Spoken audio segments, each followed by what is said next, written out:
Hi, my name is Jamie Smith and I'm going to be giving you my idea of a new magazine to open up to the market. The magazine is called Venues. It's about different venues in North London which can be used for concerts and possibly other uses. When making the magazine, I will produce an online copy and a paper copy to allow people to buy it either when they're at home or if they're going out to just like on the go.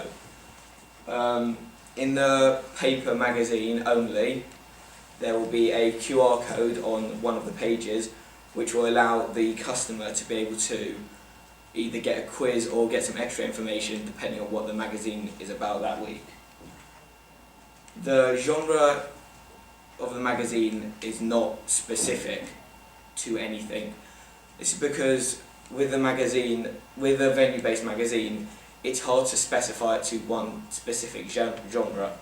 So instead of doing a specific genre, I'll be focusing the magazine on predominantly one venue with the inclusion of different other venues throughout the magazine. My target audience is 16 to 25-year-olds. There will be no specific gender and no specific ethnicity because a lot of people want to know what different venues will be there, where they are and all this sort of things. And then the reason it's 16 to 25-year-olds is because these are the main ages of people that will want to know what concerts are going on over here, what concerts are going on over there. And my secondary audience is 26 to 35-year-olds, a bit older of an age group because they're not going to concerts as much as my primary audience, but from doing research they still want to know different areas where their concerts are going to be happening for the artists that they may prefer. When making my magazine, I'll need a variety of resources and personnel. My resources I'll need will be a camera, a tripod, a camera bag, a battery, a backup battery in case the battery dies, and the photos which I'm going to be taking, I'll make a list of them so that I'll know what to look for when I'm at the location. And then the personnel I'll be needing will be a cameraman to take the photos, an editor, a writer and a publisher. For the purpose of this magazine, I'll be doing all the jobs of the personnel.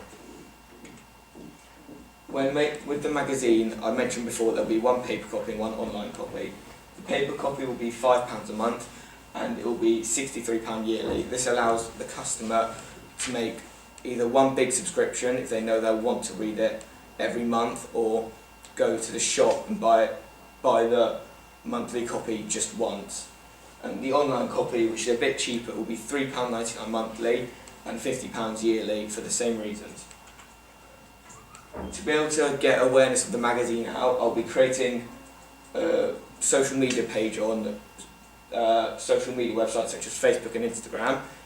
It's because my main primary audience, a lot of them are going to be using these social media pages, so I want to be able to get the word out there. I'll also be making signs and billboards and putting them around the North London area to help get the word out. The fonts I'll be using when making my magazine, for the title of the magazine, there won't be one specific font. There will be different fonts for each different letter. This shows that I'll be using each letter will represent a different genre. This shows that I'll be using a large variety of genres throughout the magazine. And the actual font for the wording of the actual articles will be written in, I'm not sure how to pronounce it, but that's what it will look like. And then for the article title, which for this magazine will be Alexandra Palace, which is what I'll focus on, I'll be using Maxi marker, which I got from Da Font. This is my first draft layout for the front cover of it, and this is my draft for the double page spread which I'll be doing as well. And then with the magazine I'll be using a main colour format of black, red, white and yellow. This mood board shows different venues and concerts that have happened in the North London area, mainly Alexandra Palace down here. with a couple other venues around, show that there are a large variety of concert halls in North London. From doing research, I couldn't actually find any competition that rival a venue-based magazine. And this benefits me because it means that that there isn't a large market for it to compete with this magazine that I'll be making. Any questions? Noya.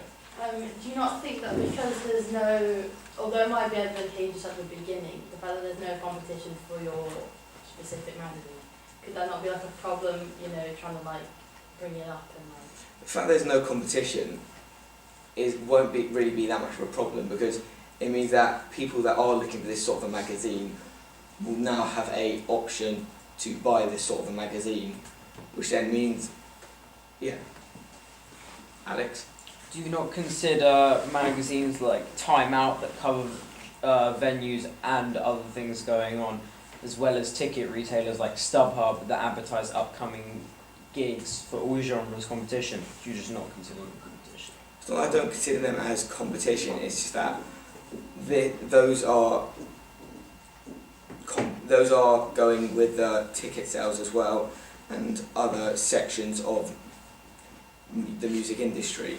Whereas this is just focusing purely on the venues themselves, like the actual buildings themselves. If you're focusing on venues, surely that ends in ticket sales at the end of the day. Not really, because I won't be including ticket sales as much. Like there may be a couple deals which I make with the actual venues themselves, or possibly with the artists if I get the opportunity to. But I won't really be focusing on the ticket sales portion as much, mainly on the venue section. I do actually agree with Alex. I kind of worry that if you've got something like Time Out, which is a weekly magazine, and it's free, and it basically lists concerts and where they're going to be performed, I don't know if I particularly want to read a magazine that was all about venues. I don't know how interesting. This isn't focusing on, though it has the concert aspect of it, but it will also give other information to these certain areas. So for example, in this issue I'm going to be doing Alexandra Palace, there are multiple other uses to this place, which I can then include further into it, and then possibly in the future do other deals with Alexandra Palace as, like, I don't know what the word is. Is this veering slightly away from the brief though? Because the brief's all about a North London music magazine, and now it sounds like it's going to be kind of... Because the venues I'm going to be doing will be solely based on will be solely based to concerts, but they will have other aspects which can be included into these venues, which I'll then list further on during the articles. So it's going to be like, here's a hip hop concert, and you can also go ice skating or watch the darts, that kind of thing. Not really. Like when I'm writing about the venue, I will solely focus on the concert aspect of it, whilst then having the extra information to the side in case they... My question is that even though it's priced, or is it monthly, it was £5 monthly? For the paper copy. Yeah, and then the yearly is 63. Do you not feel like the customers might think they're being charged a bit over for a yearly subscription if it's 63? It is more money, but then if they want to be able to secure the fact that they don't want to have to remember it every single month and then have to renew their subscription, paying the extra money will benefit me in a way, but then also benefit the customer, because it means not only are they going to not have to remember to renew their subscription, but they're also able to then guarantee the fact that they are getting the magazine monthly. Furthermore, if the magazine does become more popular, I can always then bring down the prices of the monthly and the yearly subscription to be able to allow more people to then convince more people to then go and buy the magazine. That sounds like a terrible idea. What you're saying is, so I buy a subscription for £63. I could get the magazine for £60 over the course of a year, but I buy a magazine £63 yearly subscription, And when the magazine starts doing well, I drop it to 50 quid. Well, Aren't the this people isn't- that have this got the is £63 subscription going to go, hang on a sec, I paid £63 for mine? This is an initial idea, because the magazine hasn't been fully published yet. I can always then change the price depending on what I think closer to the release of the magazine. Yeah, but also, when you compare to not even just venue-based magazines, but basically all magazines, when you take out a subscription, you tend to get an issue or 2 issues free or some sort of discount per issue. You're charging more for a lump sum of money all at once, which should What do you give the mean by the customer a first bit? discount. What? What do you mean by the first bit? So you get like a free copy? Yeah. That's what I National think Geographic does, that's what XXL magazine does. I wouldn't be opposed to then, when releasing the magazine initially, doing a month's free trial for the magazine, so people can read it initially and then see if they like the magazine firstly, and then if they like the magazine, then make a further subscription to the magazine. Surely with a free trial you'd lose money because say they don't, Only one copy. Only but one have copy. they paid for the subscription yet? Or are you just going to send them a copy free of charge? Because surely when you're an upcoming I'll magazine, that's going to be They very will have to costly. make a sum of money given to the magazine to ensure that I don't lose a large amount of money because people are just making repeat free trials of the magazine. I feel you.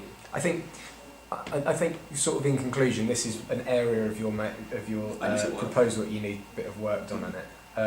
The other thing I'd say about the PowerPoint itself, to be honest, I found it a little bit boring. There wasn't really any visuals on it for the first few slides, and it wasn't until you got to the font styles that we finally started to see what the magazine would look like. But even that, there was this Ayatollah font that was missing. So I think you need to rethink the PowerPoint a little bit and just jazz it up, because I've got no real sense of the branding of the magazine just from seeing your PowerPoint. So I think that's maybe something you could do with a bit of work on. Okay.